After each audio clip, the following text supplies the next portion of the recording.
and then some other research that's also related to CMV. I think the major issue that you need to be aware of in terms of FDA approval is that valganciclovir and ganciclovir, which are the antiviral medications most commonly used for the treatment of congenital CMV, is not FDA approved specifically for this condition, but there is some really good data that I think supports and I think has really pushed the indications for a select group of children. So I wanted to acknowledge my team because really without their support and efforts, none of this would have been really possible. And so I have a clinical translational team, which I'm showing on the slide to the left, which involves pediatric infectious disease, neurology, audiology, as well as speech and language. And we have a multidisciplinary hearing assessment team in CMV clinic. And so those people have been really instrumental in the success of the clinical side of things. And then we have a basic science team, which I'll talk about some of their work. That includes Matt Firpo, Anna Bowden, Bob Harrison, who's recently retired from Toronto SickKids, and a number of other, and as well as trainees and students who've been really helpful. And I also have this great collaboration with the Utah Department of Health, and this relates to a lot of the statewide work that's been done in Utah since 2013. And so we meet monthly to discuss cases as well as talk about specific issues in the field. So the objective of this presentation really is to look at the mechanism underlying CMV-mediated hearing loss. And I don't exactly know the mechanism, so I want to start with that disclaimer, but I think we do have a lot of data that I think gives us some really good insight. And I think that's really important because unless we understand the mechanism, it really limits our ability to understand how we are able to treat this condition. I will also share in our animal model the use of ganciclovir and how this may also have important relevance to clinical care and also some future directions. So I do want to start really back around 2006 when I became interested in this condition. I was fortunate enough to attend an EDDI conference in Washington, D.C. And as I was wandering through the stalls and talking to a number of different people, I bumped into Amy Donahue, who at that time was the deputy director of NIDCD. And she had lamented the lack of research that was being done on CMV. And I knew about CMV because we all have to know about it for our in-service exams, but really, I had rarely seen this condition in my clinical practice. By then, I had moved from Chicago to Salt Lake City and really moved there to try to develop some research interests that I had. And I would say that maybe I would see a child with congenital CMV maybe once a year or so. So I knew about it, but really did not know much about it. So I did a PubMed search, tried to learn a little bit about it, and then I started cold calling a number of individuals who I thought are leaders in the field. One was Mark Schleiss at University of Minnesota. And through these conversations, we've established a collaboration since that time, both on the more clinical as well as basic science research component. Reached out to David Hilliard, who is still the medical director for the molecular infectious diseases component of AREP, which is a reference laboratory in Salt Lake City, about trying to develop diagnostic tests. Because unless you have good diagnostic tests, you're not going to be able to identify these children. And so we, with Jim Bale, who's a pediatric neurologist, developed the first CLIA-validated saliva diagnostic testing, as well as was able to also obtain PCR identification of the virus in dry blood spot samples, which are done routinely for all neonates in the United States. And around this time, I had bumped into this child who was 19 months old at the time, who was unfortunately developing progressively worsening hearing. She had failed her newborn hearing screening, and at the time, around probably 1 month or so of age, underwent a click ABR testing, which at that time, I don't think we would do this now. We would certainly do much more comprehensive testing, but they only did click testing that showed a 30 decibel response in the right and a 25 decibel in the left. And they only recommended follow-up at 9 months. Interestingly enough, this child in the in utero time had an abnormal ventricle on a head ultrasound, which was confirmed at birth. And so, unfortunately, I don't think people put 2 and 2 together. And so by the time she presented to me, I didn't see anything obvious on neurologic finding, but by then, this sort of quote unquote mild hearing loss in click had resulted in now a progressive, profound loss on the right and a moderate hearing loss on the left, which sort of graphically is shown on this figure to your right. And because we had just recently developed CLIA-validated diagnostic testing for CMV, I obtained a saliva CMV PCR, which came back positive. And then because that's really not diagnostic at this age, we then were fortunate through a collaboration with the Utah Department of Health, we're able to obtain our dry blood spot samples, which are obtained at birth, and that was positive. And this established the definitive diagnosis of congenital CMV infection.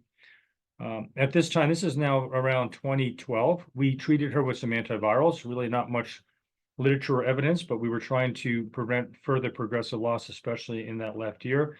But unfortunately, over time, the hearing in that left ear worsened to the point where she required bilateral cochlear implants and even a reimplantation. And since that time, with our work, we have probably treated over 200 children with congenital CMV over the years. And probably I see about 2 to 3 children a week with this condition. So a real change in just about 10 years since we started looking into this. Now, this child actually is Daisy Dutray, who is the granddaughter of the former representative Rhonda Menlove. But at that time, she was very much active in the Utah legislature. And through a conversation and meeting with her, we developed a bill to try to make an impact on improving awareness, as well as to provide some sort of testing or screening to identify these children. We thought that maybe by piggybacking onto existing universal newborn hearing screening in Utah, knowing that this is an important sequelae from congenital CMV, that we could identify these children. And so this was a coalition. This is Carl White, who is the founder of the NCHAM program. This is Jim Bale, who worked with me in developing the diagnostic testing. And that's me at the signing ceremony with former Governor Herbert in the signage of this legislation in 2013. So in 2013 of July, Utah became the first state in the country to implement a statewide hearing targeted screening program. And to kind of go into this a little bit further, we should talk about, well, what is congenital CMV? It's a herpes virus. It's the most common congenital infection worldwide, important cause of neurodevelopmental delay, and the most common cause of non-hereditary cessation hearing loss. You know, in this day and age, a lot of work, and exciting work, has been focused on the genetic causes and addressing the genetic issues with pediatric hearing loss. But unfortunately, until recently, I think cytomegalovirus has been sort of an orphan condition and not been well recognized. And yet it can account for up to a quarter of all pediatric hearing loss. It's a very common condition. So it affects about 1 in 200 children born in the US. And so a child is born with this condition every 10 minutes in the United States. And there's this sort of range of presentation where children, unfortunately, can present with severe or symptomatic congenital infection. This affects maybe 10% of children. This is a much bigger issue than Zika, which we all, you know, in the late around 2019, really hit the national consciousness. But CMV is Zika, but it's the real Zika in terms of it can result in calcifications, enlargement of the ventricles, dissemination of petechiae, as well as microcephaly. Fortunately, more commonly, we have children who present with asymptomatic congenital infection. This accounts for about 85% of children with congenital CMV infection. So these children don't show any obvious signs or symptoms, but this can result, unfortunately, in significant issues with central nervous system involvement and in hearing loss. And so this graphic shows you sort of the hearing loss effects from both asymptomatic and symptomatic infected children. So the blue shows you the overall prevalence at birth or incidence at birth. So about 10% of asymptomatic CMV infants will be born with hearing loss, and about a third of children with symptomatic CMV infections will be born with hearing loss. And sort of a classic or characteristic sort of issue with this infection is that over time, these children are at risk to develop delayed onset hearing loss. So that's shown here in orange. About 9% in the asymptomatic and about almost 20% in the symptomatic. If you follow these children over time, will be found to have progressive or worsening hearing. Now, what do we know about where this targeted structures in the inner ear? These are a number of studies since 1960s that have looked at fetuses that unfortunately aborted, oftentimes from congenital disseminated infection. And these are immunohisto slides, and that shows in sort of in brown these areas that are the virus, and this involves the stria vascularis, the Reiser's membrane area, and spiral ganglia. So it involves many structures, it seems, within the temporal bone, and we know that this virus is very permissive. It tends to affect many different cell types. But that's about all that until recently has been known about congenital CMV. Really, much has not been known about what causes it. And so really in the last 10 years or so, a number of investigators, including our team, has looked at animal models. Animal models in many ways is probably the only feasible way to try to understand the mechanism, with the hope that this will provide a better opportunity for novel treatments. And the mouse is a logical one. Actually, I initially started doing work on guinea pigs because guinea pigs is a nice model for transplacental infection, but doesn't result in a robust hearing loss. And so that's the thing about research. You try to follow multiple different routes that you will hope will provide some interesting insight, but research often means going down wrong or pathways that don't achieve what you wish to. And so probably around 2010, 2011, we started looking at mice. Mice have advantages in that their genome is very similar to the humans. So the murine CMV, the genome is very similar to the human CMV. The newborn auditory system is developmentally similar to the human fetal auditory system. And there's these viral and host interactions that have been well characterized in other organ systems, such as in the liver, spleen. Interestingly, very little had been done when we started looking into this in the ear. And so one of our first studies that we did was to look at, well, what might be the best approach? What was the best way that we can inoculate mice to result in a robust hearing loss? That was sort of our first step. And we decided to use a virus that had a GFP reporter so that we can actually see the virus in the temporal bone during active replication or transcription. And so we looked at three different approaches. We looked at a transtympanic, so an injection directly into the middle ear, a intraperitoneal, and then also an intracranial. And through this work, we found that really the only one that provided a robust hearing loss was the intracranial injection. And this is the sort of hearing test that we found. So the top row shows you the ABR threshold responses in the mice, and then the the top one shows you the ABR threshold responses at varying doses of virus. And so the higher the dose, you see the worse hearing. The higher on the y-axis shows you the threshold responses, and then the X shows you the tone frequency responses. On the bottom shows you the hearing loss at different time points. So at 4 weeks after inoculation, 6 and 8 weeks.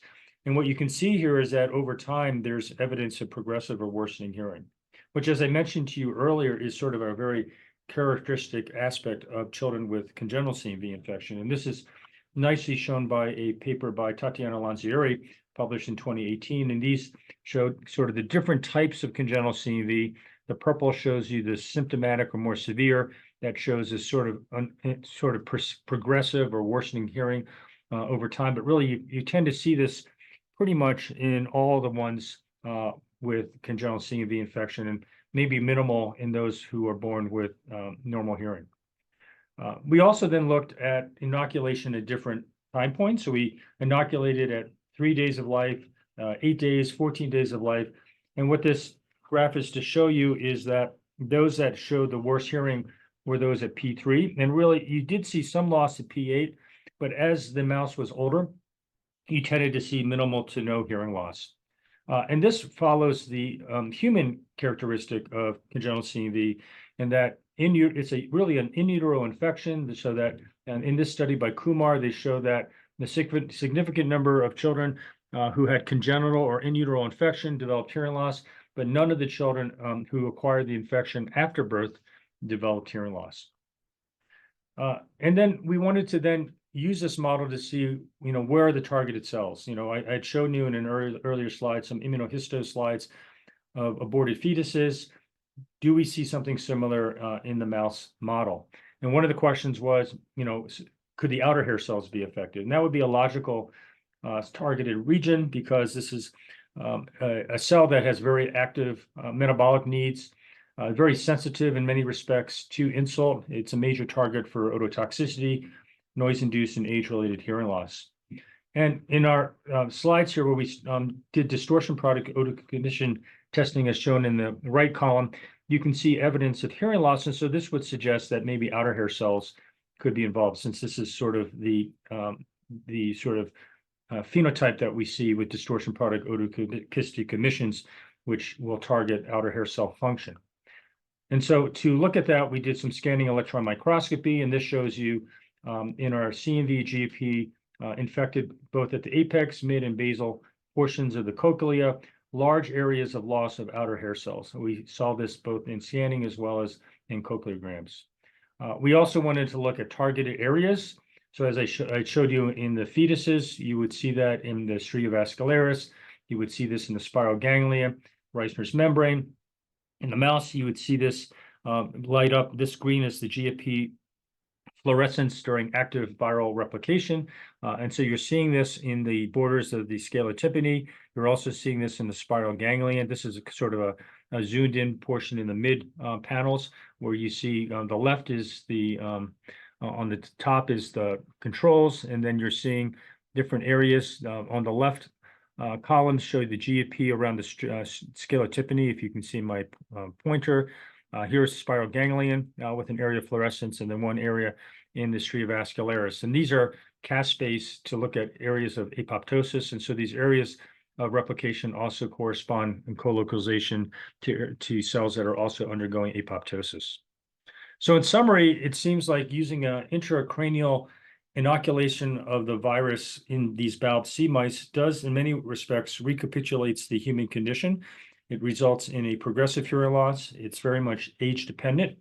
And we also can see very much the targeted areas correlate very much to what we see in aborted fetuses, and that the outer hair cells seem to be certainly affected by the virus. But this then also generates more questions, kind of a common theme in research. And what we have found is that although we're seeing outer hair cell loss, we see that really in the minority. So if you look at all these specimens, maybe at most about 15% of the outer hair cells are lost. And so if you think about that, that probably can't explain really the hearing loss in its entirety when you're really having just that minority of outer hair cells. So we started to think, well, what other areas could maybe be targeted by the virus? Another thing that I neglected to mention is that when you look at the targeted cells using our GAP reporter, we never really saw virus in the organ of Corti. So it seemed like it was affecting other structures around the organ of Corti, but not the organ of Corti itself. And so we started to think, well, could the blood labyrinthine barrier be the actual targeted region, and thus downstream cause outer hair cell loss and hearing loss? And as many of us know, the blood labyrinthine barrier is really key. It has this specific barrier to result in integrity of the scala media regions and all these other structures here. And there's been studies. This is a study by Liu that was published in 2016 showing that in this MITF mutant mouse that has problems with the stria vascularis function, as shown in these figure to the right. The left shows you wild type normal stria vascularis, and then the heterozygote and the homozygote shows you loss of integrity of the stria vascularis. That the functional sort of measurement of stria vascularis integrity is looking at endocochlear potential, and you can see that in the homozygous in red that you see loss of endocochlear potential, and then this results in, on the bottom right-hand corner, significant hearing loss, which is shown in red compared to the black controls. And so this is sort of, I think, nicely demonstrates the importance of a functioning endocochlear potential for outer hair cell as well as for hearing, good hearing. And so we wanted to see if maybe this sort of situation in CMV could also explain the hearing loss. The first sort of approach we did was to look at the structural aspects of the stria vascularis. And this is a collaboration with Robert Harrison in Toronto. I was at an ARO meeting. It might have been the same one that I met Amy Donahue, and I bumped into her graduate student, Mateus Carrero, who was developing these corrosion casting images of the stria vascularis, and they were looking at noise-induced hearing loss.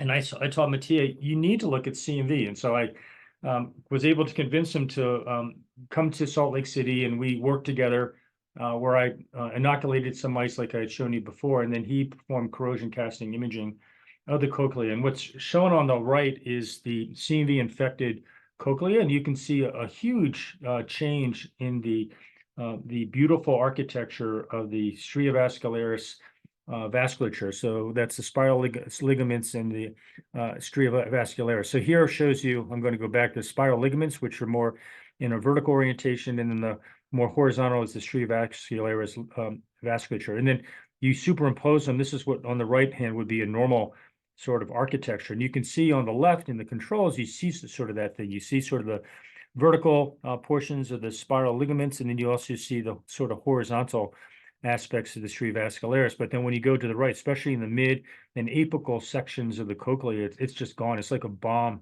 went off. And then in more subtle issues, you can sometimes see just narrowing of the vessels, and that's what's shown on the left compared to the controls on the right. And you can measure these, and you can certainly, we've been able to demonstrate statistically significant changes.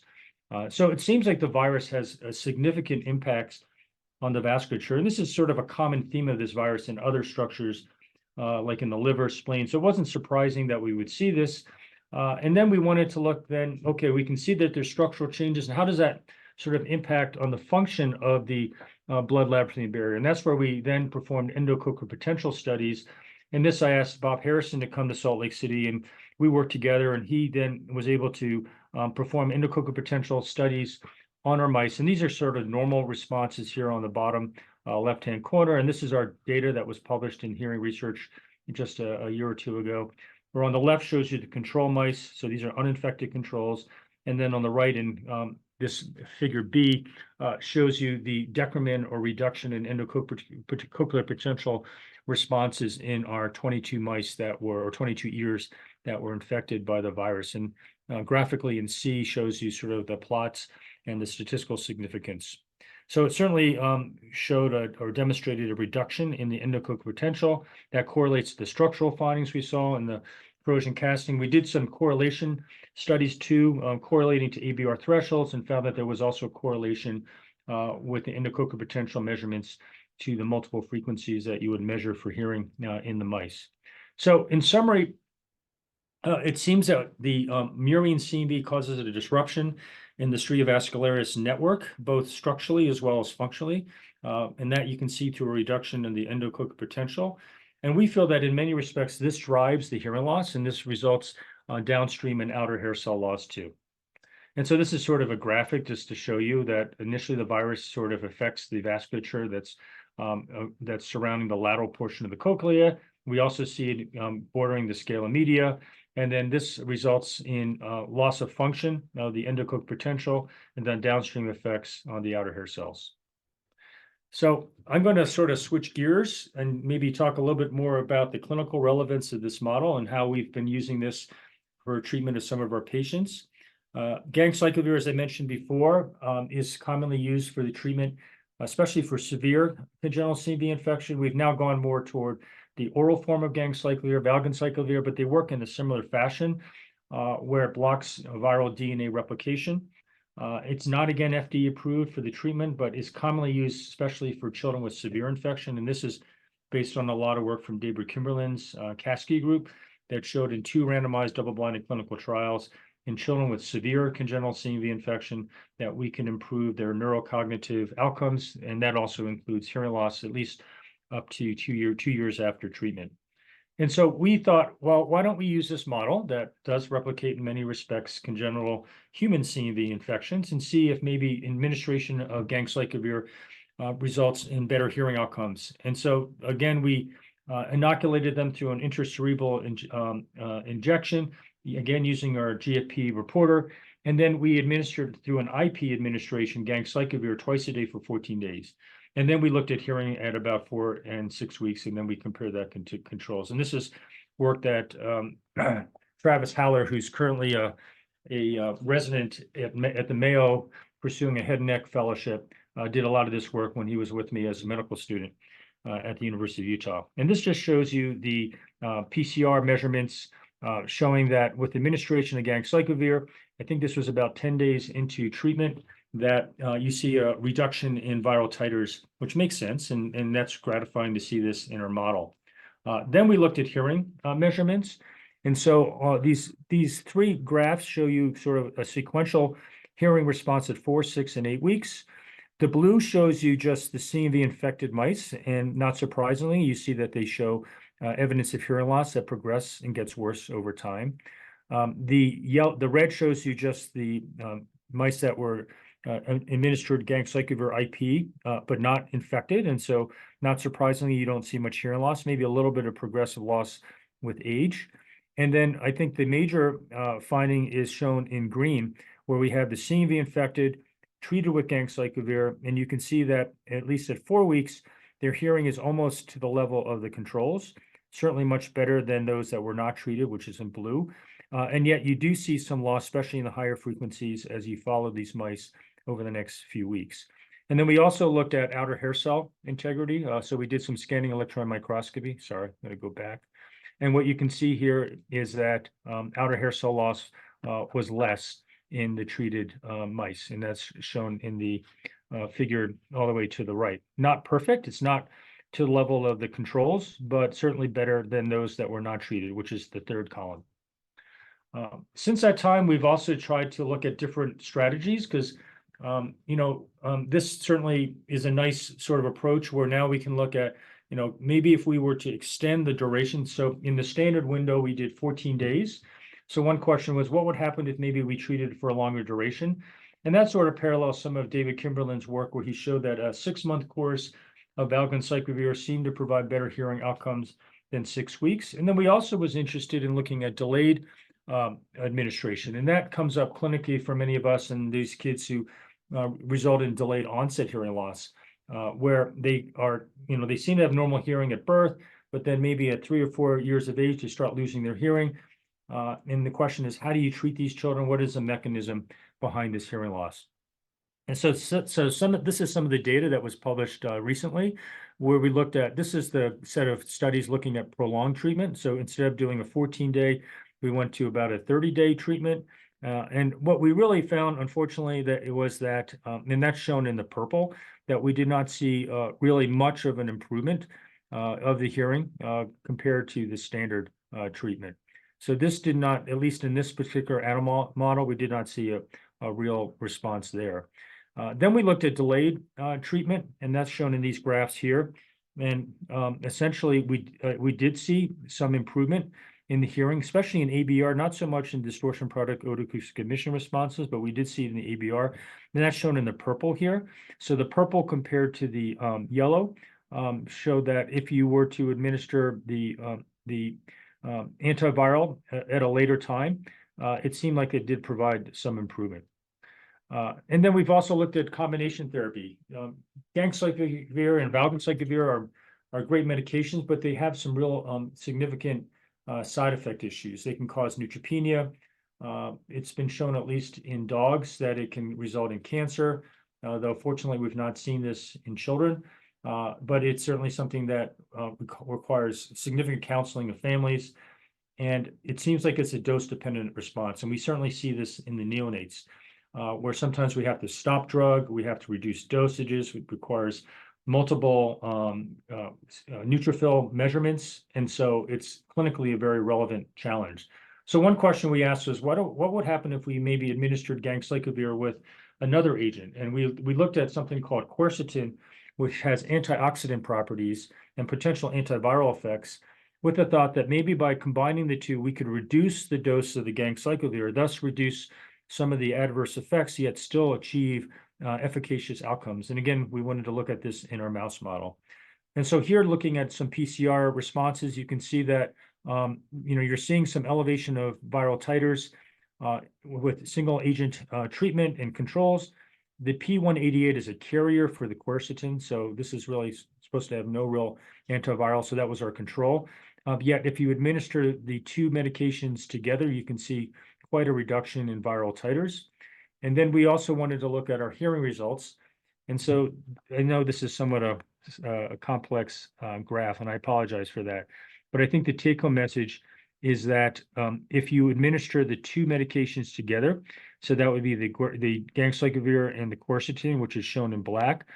You see really marked almost to the point of the responses you would see in a control, both for distortion product and ABR thresholds up to 8 weeks out. So this to us was very gratifying because this demonstrated, at least in principle, that if you were to combine two medications like this, that you can achieve the equivalent efficacy with a single agent, but potentially reduce some of the adverse effects from this.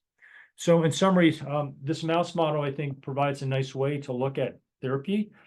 We showed that ganciclovir improves hearing thresholds and reduces viral titers in our mouse model, that delayed treatment may improve hearing outcomes compared to those who are not treated, and that a combination therapy may result also in efficacy and greater safety.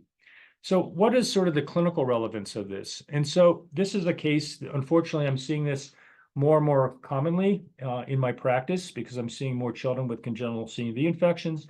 This is an 11-year-old with a history of documented congenital CMV infection who was previously treated with antivirals because of symptomatic disease at birth, but now and had a cochlear implant placed, I think about 4 or 5 years previously for profound loss, but then about 2 months ago started complaining of a popping sensation in her right ear. And all I saw really on exam was some patches of tympanic sclerosis, consistent with some eustachian tube issues, but those seem to be in general improving. And I apologize, it's not the greatest representation of the graph, but I wanted to show you that this right ear was starting to show evidence of worsening in the higher frequencies. And this was a very reliable 11-year-old, and we felt quite confident in these results. And so had a lot of counseling with the families. You know, we don't really have a lot of data and how do we treat delayed onset hearing loss, but I had shared some of our animal data and some of our experience with using antivirals in older children. And so the family elected to go ahead and try this. So we